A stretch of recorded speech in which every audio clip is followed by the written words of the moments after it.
The cool kids are going oh, eh, oh.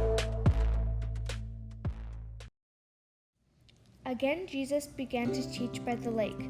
The crowd that gathered around him was so large that he got into a boat and sat in it out on the lake, while all the people were along the shore at the water's edge. He taught them many things by parables, and in his teaching said, "Listen, a farmer went out to sow his seed. As he was scattering the seed, some fell along the path, and the birds came and ate it up. Some fell on rocky places where it did not have much soil. It sprang up quickly because the soil was shallow, but when the sun came up, the plants were scorched, and they withered because they had no root. Other seed fell among thorns, which grew up and choked the plant.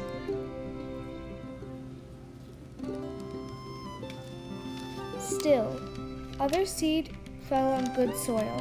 It came up, grew, and produced a crop, multiplying 30, 60, or even 100 times."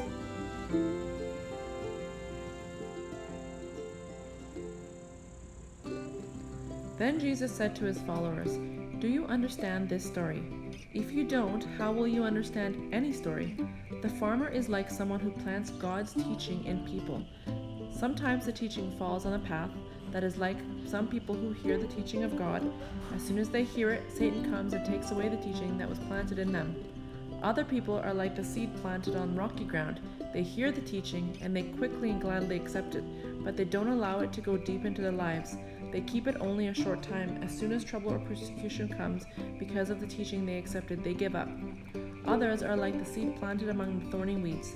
They hear the teaching, but their lives become full of other things, the worries of this life, the love of money, and everything else they want. This keeps the teaching from growing, and it does not produce a crop in their lives. And others are like the seeds planted on the good ground. They hear the teaching and accept it. Then they grow and produce a good crop, sometimes 30 times more, sometimes 60 times more, sometimes 100 times more."